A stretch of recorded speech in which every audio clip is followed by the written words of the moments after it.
ಈಗಾಗಲೇ ಹಾಸನದಲ್ಲಿ ಬರೋದಕ್ಕಿಂತ ಮುಂಚೆ ಎಲ್ಲ ನಮ್ಮ ಮಾಧ್ಯಮದ ಮಿತ್ರರಿಗೆ ಭಾಳ ಸುದೀರ್ಘವಾಗಿ ಮಾತಾಡಿದ್ದೀನಿ. ಅದು ಕಾವೇರಿ ನೀರಿಗೆ ಸಂಬಂಧಪಟ್ಟಂಥ ವಿಷಯ, ಜೊತೆಗೆ ಈಗ ಹೊಸದಾಗಿ DPR ಕೊಟ್ಟಿದ್ರು ಅದನ್ನು ಮತ್ತೆ ಬೇರೆ ರೀತಿಯಲ್ಲಿ ಪುನರ್ವಿಮರ್ಶೆ ಮಾಡಿ ಕಳಿಸಿ ಅಂತಕ್ಕಂಥ ಒಂದು ವಾಪಸ್ ಕಳಿಸಿರ್ತಕ್ಕಂಥದ್ದೇನಿದೆ ಮೇಕೆದಾಟಿನ DPR ವಿಷಯದಲ್ಲಿ, ಅದೆಲ್ಲ ಸುದೀರ್ಘವಾಗಿ ಮಾತಾಡಿದ್ದೀನಿ. ಅದರ ಜೊತೆಗೆ ಇವತ್ತು ಈ ಊರಿನಲ್ಲಿ ಇಬ್ಬರು ರೈತ ದಂಪತಿಗಳು ಆತ್ಮಹತ್ಯೆ ಮಾಡ್ಕೊಂಡಿರ್ತಕ್ಕಂಥದ್ದು ಒಂದು ಭಾಗ. ಈಗಾಗಲೇ ರಾಜ್ಯದಲ್ಲಿ ಕಳೆದ 3 ವರ್ಷದಲ್ಲಿ ಕಾಂಗ್ರೆಸ್ ಸರ್ಕಾರ ಬಂದ ಮೇಲೆ ಸುಮಾರು 780ಕ್ಕೂ ಹೆಚ್ಚಿನ ರೈತರು ಆತ್ಮಹತ್ಯೆಯಾಗಿದೆ. ಈ ವರ್ಷ ಕಳೆದ 5-6 ತಿಂಗಳಿನಲ್ಲಿ ಬಹುಶಃ 100 ಆತ್ಮಹತ್ಯೆಗಳು ಪ್ರಾರಂಭ ಆಗಿದೆ.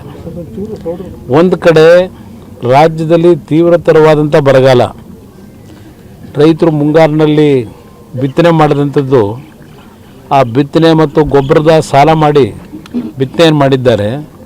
ಹಲವಾರು ಕಡೆ ಇವತ್ತು ಸಂಪೂರ್ಣ ನಾಶ ಆಗಿದೆ. ಎಲ್ಲೂ ಸಹ ರಾಜ್ಯದಲ್ಲಿ ರೈತರು ಇವತ್ತು ನೆಮ್ಮದಿಯಿಂದ ಬದುಕಲಿಕ್ಕೆ ಸಾಧ್ಯ ಆಗ್ತಿಲ್ಲ. ನಾನು ರಾಜ್ಯ ಸರ್ಕಾರ ಕೇಳ್ತಕ್ಕಂಥದ್ದು, ನೀವು ಮುಖ್ಯಮಂತ್ರಿನೋ ಮಂತ್ರಿನೋ ಯಾರೋ ಹೋಗಿ ಒಂದು ಹೊಲದಲ್ಲಿ ನಿಂತ್ಕೊಂಡು ಬಂದು ಫೋಟೋ ತೆಗೆಸ್ಕೊಂಡು ನಾವೇನೋ ನೋಡ್ಕೊಂಬಂದುಬಿಟ್ಟಿದ್ದೀವಿ ಅಂತ ಬರೀ ಫೋರ್ಸ್ ಕೊಟ್ಟರೆ ಆಗಲ್ಲ. ಇವತ್ತು ಯಾವೊಂದು ರೈತರ ಆತ್ಮಹತ್ಯೆ ಪ್ರಕರಣಗಳು ಪ್ರಾರಂಭ ಆಗಿದೆ ಮತ್ತೆ ಪುನಃ, ಇದಕ್ಕೆ ಏನು ಕ್ರಮ ತೆಗೆದುಕೋಬೇಕು, ರೈತರಿಗೆ ಯಾವ ಆತ್ಮಸ್ಥೈರ್ಯ ತುಂಬಬೇಕು. ಬ್ಯಾಂಕ್ಗಳಲ್ಲಿ ಸಾಲ ಮಾಡಿರ್ತಾರೆ, ಈಗಾಗಲೇ ಬ್ಯಾಂಕ್ನ ವ್ಯವಸ್ಥಾಪಕರುಗಳು ಆ ಮ್ಯಾನೇಜರ್ಗಳು ನೋಟಿಸ್ ಕೊಡಲಿಕ್ಕೆ ಶುರು ಮಾಡಿದ್ದಾರೆ. ಹಲವಾರು ರೀತಿ ರೈತರನ್ನ ಎದುರಿಸ್ತಾರೆ.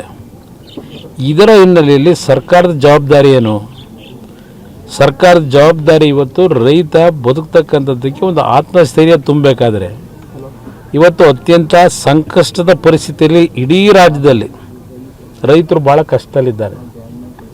ಇವತ್ತು ನಾನು ಈ ಸರ್ಕಾರ ಕೇಳೋದು, ಇದೆಂಥದ್ದು ನಿಮ್ಮ ಗ್ಯಾರಂಟಿ ಸ್ಕೀಮ್ ಇದೆಯಲ್ಲ, ಈಗಾಗಲೇ ನೀವೇ ಪತ್ರಿಕೆಯಲ್ಲಿ ಬರ್ಕೊಂಡಿದ್ದೀರಿ, ಎಂಥದ್ದು ಮತ್ತೆ ಈಗ ಅದರಲ್ಲಿ ಭಾಳ ಮೋಸ ಆಗಿಬಿಟ್ಟಿದೆ, ಎಷ್ಟು ಇದನ್ನು ಕಡಿಮೆ ಮಾಡಬೇಕು, ಅದಕ್ಕೆ ಮತ್ತೆ ಪುನರ್ ಸಮೀಕ್ಷೆ ಮಾಡ್ತೀವಿ ಅಂತೇಳಿ ಇವತ್ತು ಇಷ್ಟು ಅಲ್ಲ 2 ತಿಂಗಳಾಯಿತು ಹೊಸ ಸರ್ಕಾರ ಬಂದು, ಹೊಸ ಮುಖ್ಯಮಂತ್ರಿ ಬಂದು.